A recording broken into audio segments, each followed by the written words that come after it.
Good morning, everybody. Stu Smith here going live. We are on our Tuesday CSS critique show.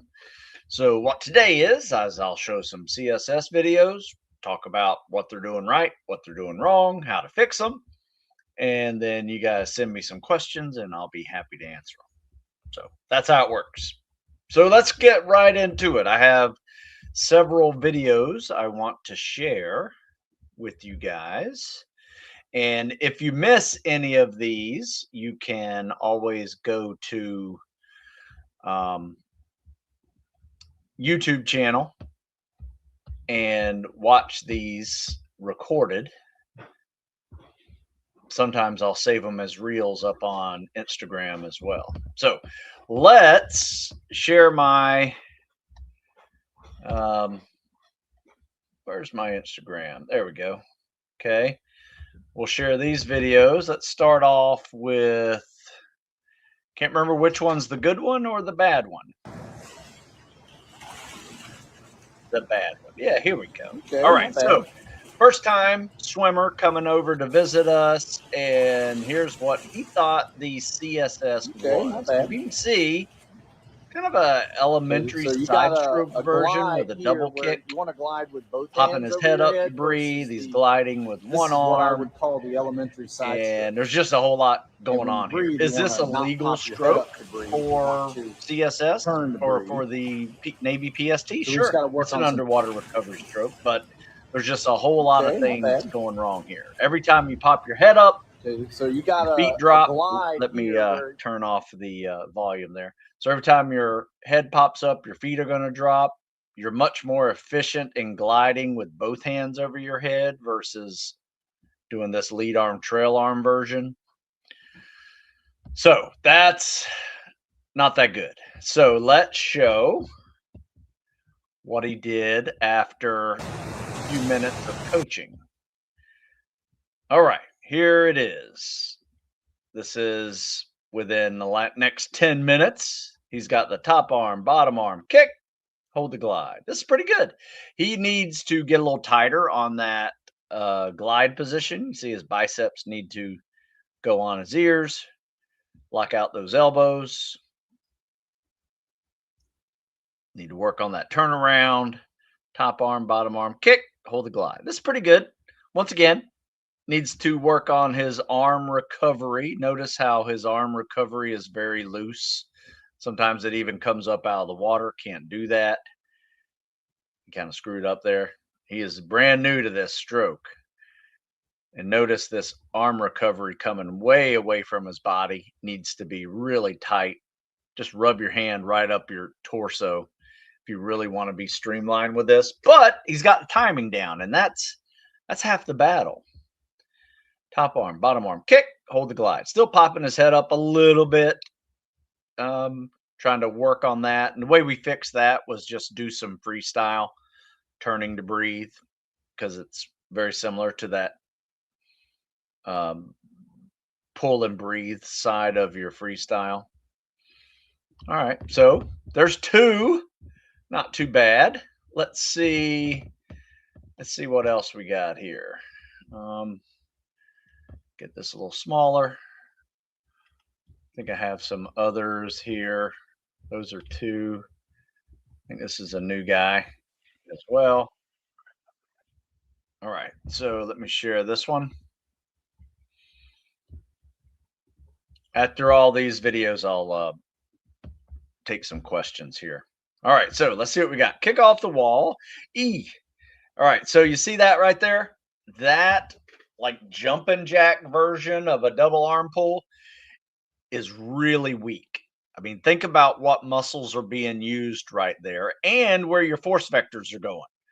Because if you start here and get to here, I mean, your force vectors are just going out, right? You're not really even moving forward in the water. I mean, what you want to do is bend those elbows and push in that direction, so you go in that direction.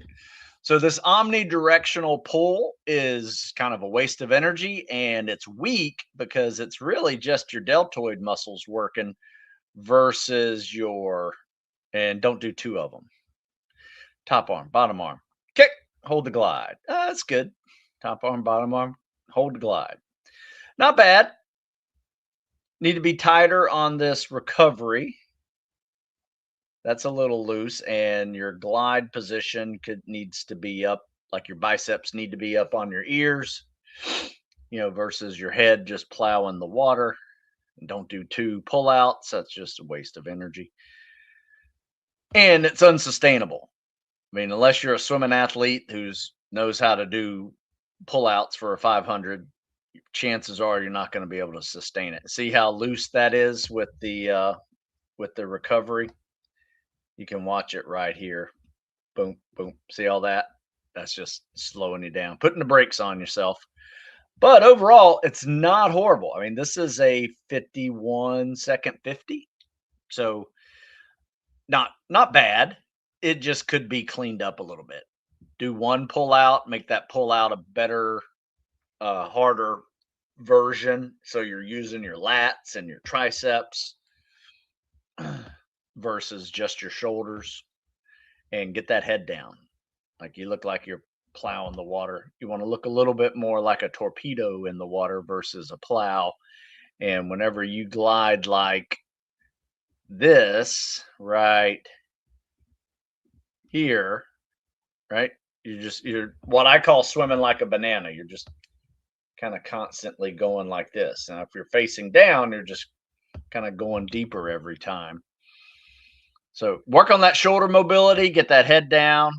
Once again, that top arm pull is kind of omnidirectional. Notice how straight your arm is. See that?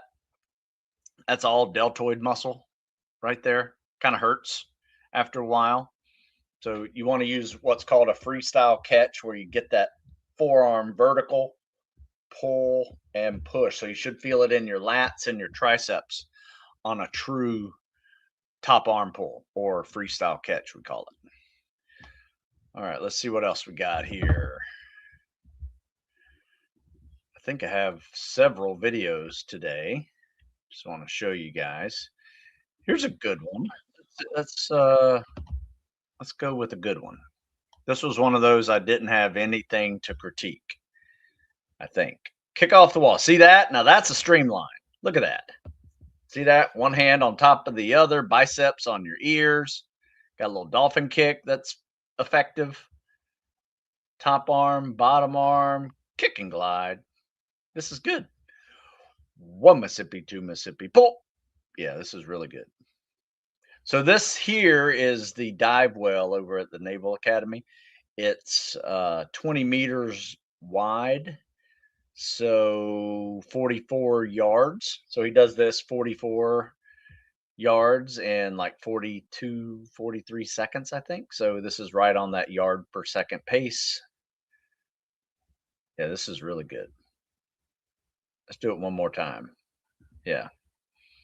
Double arm pull, transitions into the stroke. Very nice. Top arm, bottom arm, kick, hold the glide, and tight. Look at that glide. 1 Mississippi, 2 Mississippi, pull. And look at the arm recovery. You see that? Everything's so tight here. Boom. Look at that. Gets in that streamlined position. That's good. I like that. Very good. All right. Let me find another one. I think I have multiple videos today. And then, like I said, I'll take questions here in a minute, and go ahead and post your questions if you have them. If it's swimming related, great. If not, that's cool too. All right, there's a little bit better version of the double arm pull. See how he kind of grabs water and pushes it behind him? That's really good. Good transition into the stroke. Boom. Oh, I like this. Top arm, bottom arm, kick, hold the glide. Top, bottom, 1 Mississippi, 2 Mississippi, pull. And this is a football player, a college football player that has learned to swim quite well. So this is good. Boom. Top arm, bottom arm, kick and glide. And this looks like I think he hits this in like 47, 48 seconds here. Let me see. And yeah, 47. Yeah, that's good. Nice. Nicely done. So that's a good one. You guys can rewatch that one if you like. I think I might have another one in here. Can't remember when I did this one. 24th.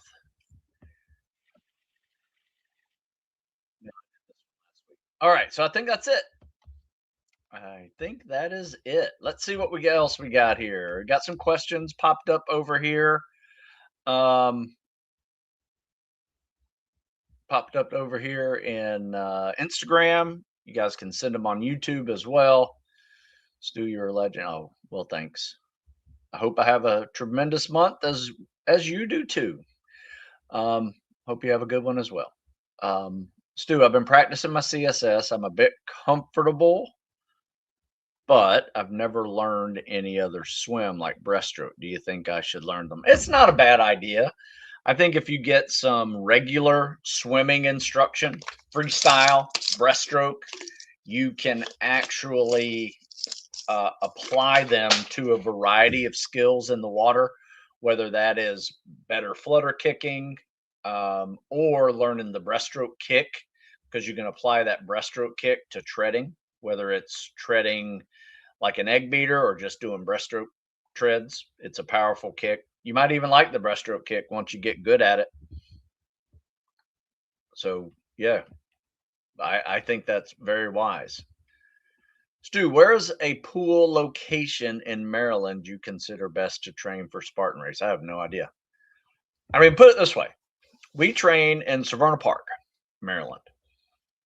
Where we train, one, we have pull-up bars on the pool deck. Two, it's right next to a weight room. Three, there's a trail that's 26 miles long with pull-up bars about every mile for 5 miles right outside the door of the swimming pool. I think it's great for wanting to do Spartan races because you got runs, you got pull-ups, you got hills you got to run up, you can carry a sandbag up a hill. We call that Monday through Saturday. Just a normal week.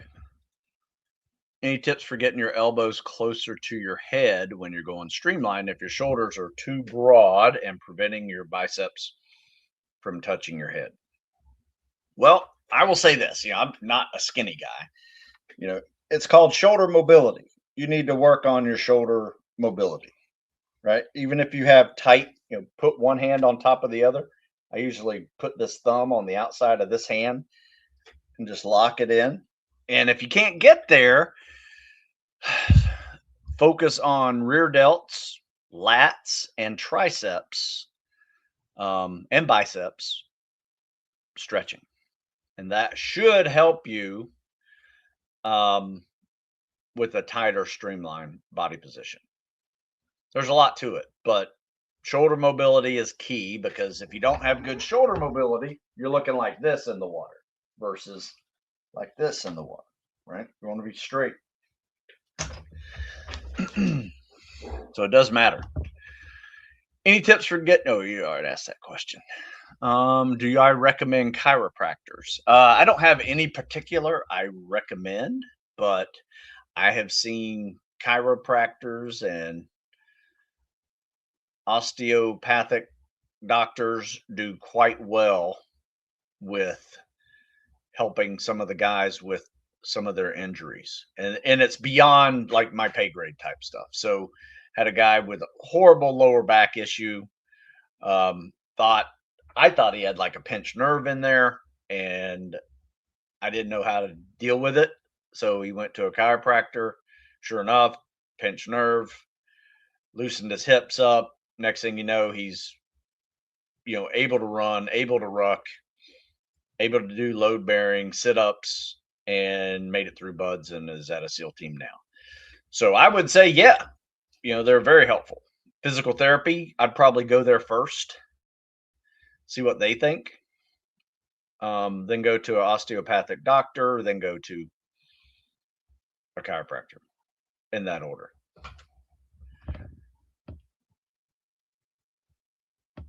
were you an operator, if you don't mind me asking? Well, it depends on what you call operator. You know, I was a SEAL for 8 years. Was I in combat situations? No. So, trained for them just like everybody else. Just didn't have the moment. But I'm okay with that too. So, depends on how you defined operator. How much total swimming distance should someone do in a week so they can do 500 comfortably? I usually recommend 1,500 to 2,000 a day, 5-6 days a week. So 10 to 12,000 is what we do. In fact, if you want to swim 500 comfortably, you need to Google the term 50-50 swim workout and do that every day. So I'm going to put this into your search over here on YouTube or a comment section, and you can just Google it or click it. For those of you over on Instagram, you can't click a link, but you can read the title of the link, and the title of the link is the 50-50 workout. Crush the swim test in less than a month. That's a good one. You do that 4 to 6 days a week, and you'll be solid and comfortably swimming 500. I've always said this: you got to swim 1,000 to 1,500 to get good at the 500. How many times a week should I be running? A buddy of mine is going PJ Selection, trains with them, and he says only run 2 long distance and doing intervals on the other. That's fine too. But you can do it many different ways. You know, it depends on your strengths and weaknesses. If you need an aerobic base, need to put in some miles, yeah, 2 long runs is fine. You know, intervals, depends on what you call an interval. Do you call an interval a sprint jog? That's fine too. I wouldn't do too many of those, maybe once a week. Then the other ones need to be what I call goal pace intervals, meaning you're going to do 8 to 10 400s, 5 to 6 800s, not in the same day, but those are sample workouts where you focus on your running pace that you want on that time to run event. So let's say you're taking 1.5 miles. So most people want to be under 9 minutes on that 1.5 miles. So that's sub 6 minute mile pace. To do that with a 400, that's right at 1:30. To do that with an 800, that's a 3 minute. So my goal is to teach people the pace they need to run to get their next goal. How do I define goal pace? Usually by 30 to 60 seconds below your current pace. So let's say you're running in 1.5 miles at 10:30. That's a 7-minute pace. Your next goal is somewhere between 6 and 6:30 mile pace. So that means when you run your quarter miles, you have a very small window to nail that, and that's 1:30 to 1:35. If you're running an 800, you have a window of 3 minutes and to 3:10. So that's what teaches you how to run. And next thing you know, you're muscle memorying your pace.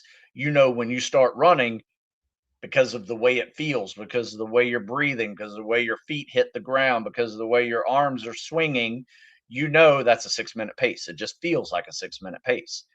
That's where a lot of people screw up, because most people just start the run like it's a sprint, for 50 yards, and then they try to find their pace, might take a lap to do it, and they probably run the lap 15 seconds too fast. Next thing you know, they're kind of wasted in the latter half of that run, and they just get slower. Learn your pace. That's how I recommend doing it. Let's see here. Nothing over here on. All right. Here's a good one. Tips for catching breath after the travel during drown proofing sequence. I find it difficult to recuperate and execute the rest of the flips and mask retrieval. Yes, it's very hard. In fact, you have to see one of our workouts. In fact, if you check out this one, drown proofing safely, check out this drown proofing workout that I created. I'm going to put it in the comment section here, and you can just click it and do that workout. And let me tell you, it's hard.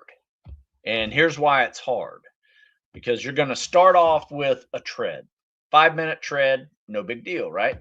Try to do it mostly with no hands. That takes time to practice. Then you're going to swim 100 meters fast. Freestyle, CSS, I don't care, just swim 100 meters. And then you're going to start the drown proofing test, which is bobbing. Do that for 3 or 4 minutes.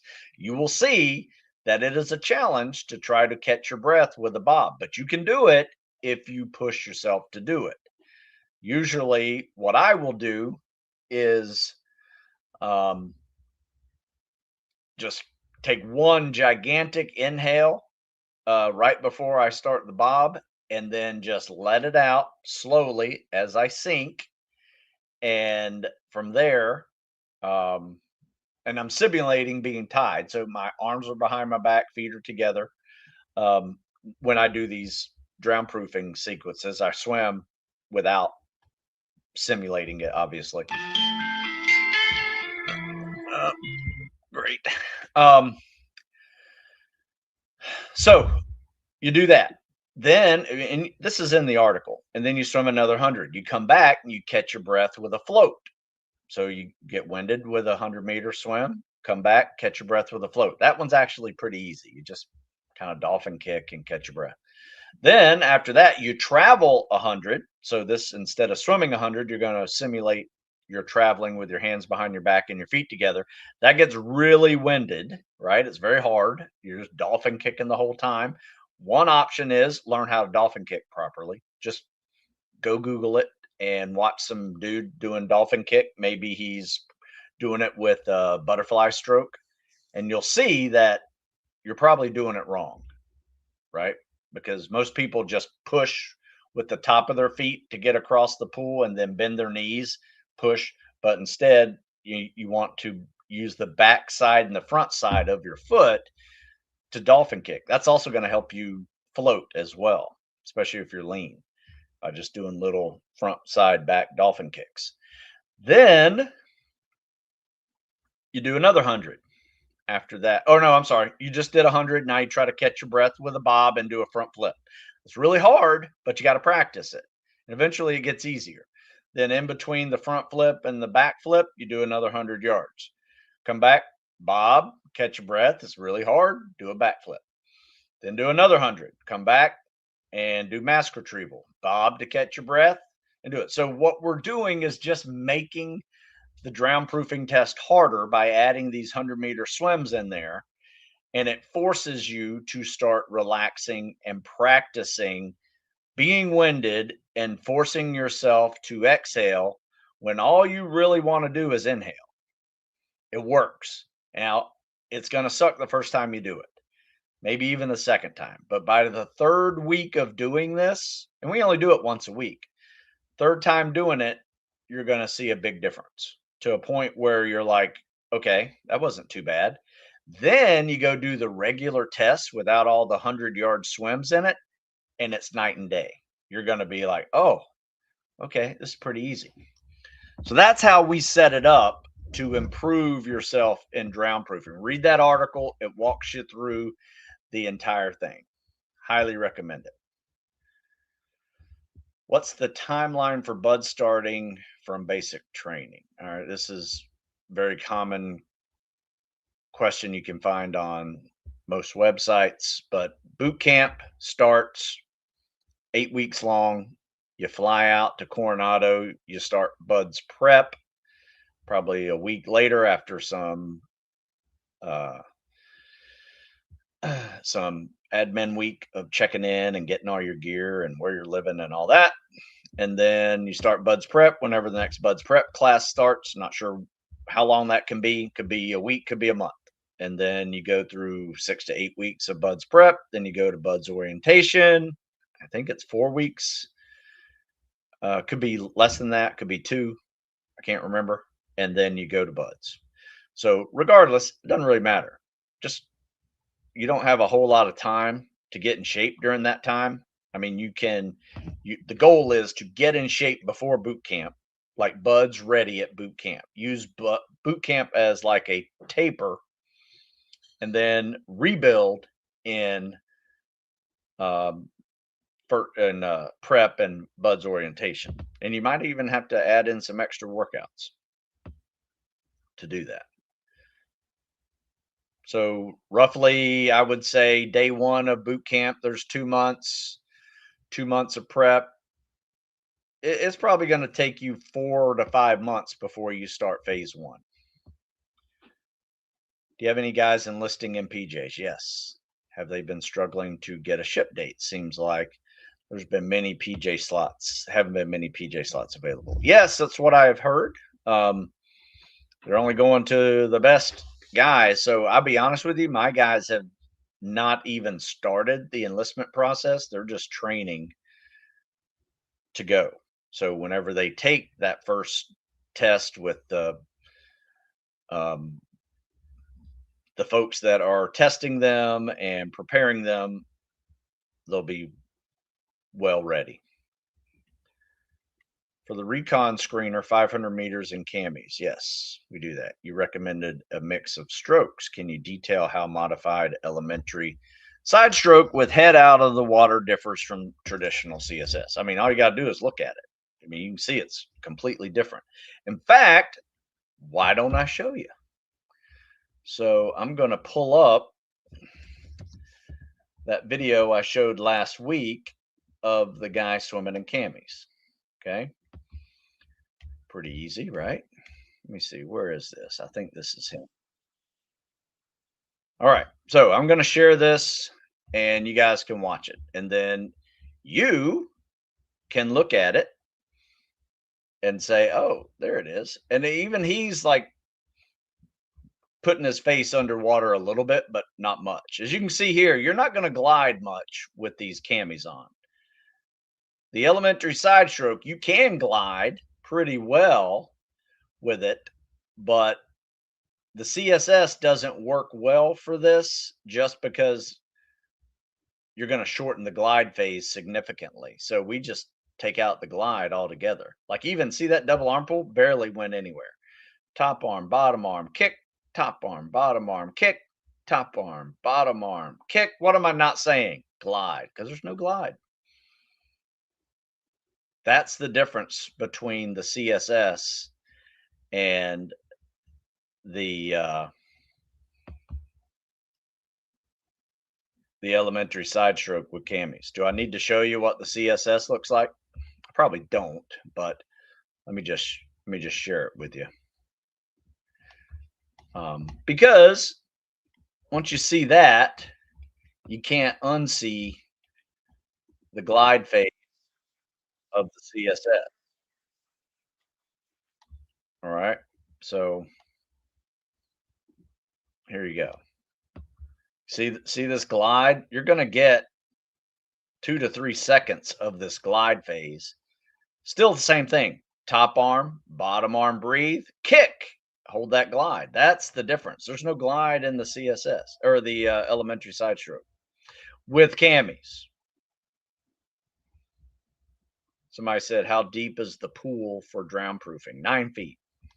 At Bud's, I have heard some places it's 12 feet, maybe PJ training or Navy dive school. But at Bud's, it's 9 feet.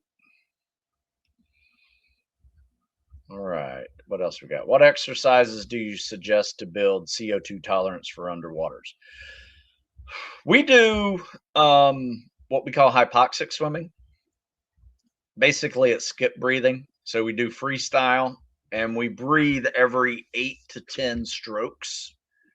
So you get one breath every arm pull of 8. So 1, 2, 3, 4, 5, 6, 7, 8. Take an inhale. Start exhaling. Once you start stroking, sometimes I'll even hold my breath for about 4 of them and then exhale for the last 4. Sometimes that's a little bit easier. But that's how we do it.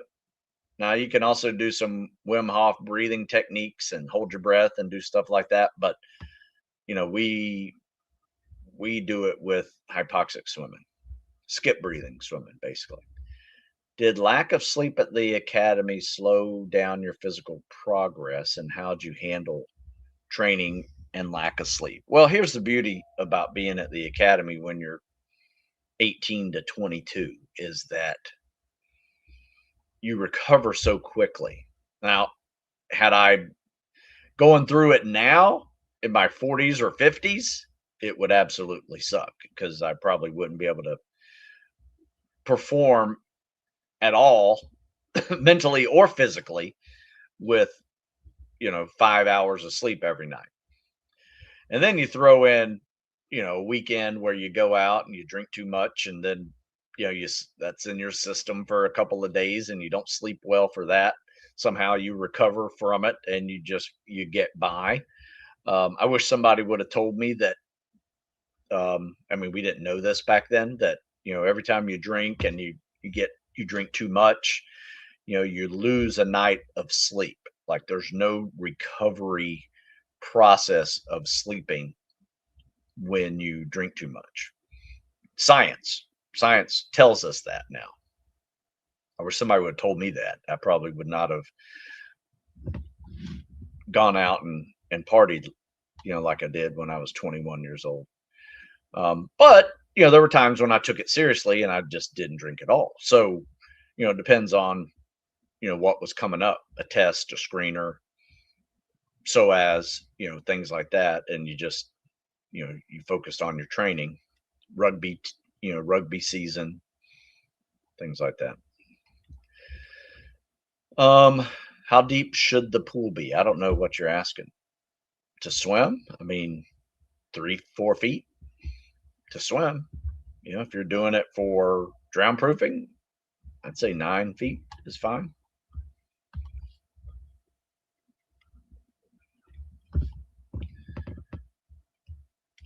All right, looks like I've answered all the questions. You guys got any more questions?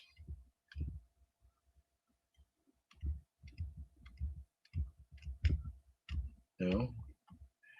Did my first 500 CSS this morning, almost passed out, but pushed through it. Well, get better at it, get in shape for it, and fix that technique. The better technique you have, the less effort it will be, and next thing you know, it'll be easy. All right, guys. Well, somebody asked, what music do I listen to if you ever do workout with music? I mean, I have a playlist that I don't listen to it in my headphones. I find that annoying, but I do have music playing in the background. Usually it's a mix of Metallica and AC/DC, some Rob Zombie. I like those. Man, I'm drinking, and if I 100% feel it in my training, yeah, I feel like it's because I always hear how bad it is for you. You OGs made it not being as cognizant of the downsides. I would agree. I would agree with that. I didn't know any better. We'd work out hungover sometimes, and it sucked. But I wouldn't do it now, though. In fact, I don't even drink anymore.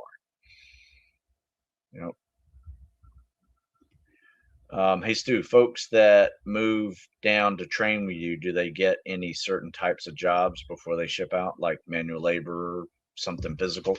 Yeah, we got all types. We have some folks that work at restaurants, serving, bussing tables. We got some good contacts that will hire our guys because they like our guys. They work hard. My next door neighbor hires a lot of them for their restaurant that they run. So yeah, they usually do that. They find a place to live. Sometimes they'll find a roommate that needs to share rent. My advice is this: if you're thinking about come to visit for a week, get a lay of the land, see if you like the group, see if you like the workouts. Don't just move here blindly and Hope it works out for you. Usually it does, though, even then. But you know, these guys become your social network as well, and sometimes personalities conflict. Most times they don't, because everybody wants to do the same thing. What's the highlight best memory of your time on active duty? Good question. I have a lot of them. I think getting your trident was probably one of the biggest, most surreal highlights. I think I was was obviously very proud of that. But also just showing up day one at Buds, that was very surreal. I've been wanting to do that for years, and then show up and you're there. Now it starts. I mean, that's a big moment. Exciting. Getting through Hell Week, hugging all your guys in your class and can't believe we just did this. And and then I remember having that feeling like this isn't impossible. I can do this if I just stay healthy, stay focused, don't get injured. Do you discourage zone 2 mileage closer to shipping out and recommend focusing strictly on goal pace running? It depends on the person. I don't have any one generic training program for everybody. I mean, yes, these are generic training programs with specific results and goals. But if I was coaching somebody personally, it would depend on their aerobic fitness. If they need more zone 2 running, I would say do more zone 2 running. If they don't and they need to get faster, then we would focus on goal pace running. As a 14-year-old, what should I focus on to prepare to become a Navy SEAL? Also, do you recommend enlisting or going officer route to Buds? I would do this. If I was 14 years old again, I would focus just like I did when I was 14 years old on my sports. I wanted to lift weights and get strong for football and powerlifting and be good at baseball and run fast. And I just wanted to play sports, get good at whatever that is, work hard to make the team, work hard to be the team captain. Those are great goals for a 14-year-old to have. Yeah, you can add in some workouts too that are specifically geared towards Buds type workouts, but make it so that they're not interfering with your sport. Use them to get better conditioning versus making you worse at your activities that you're trying to do.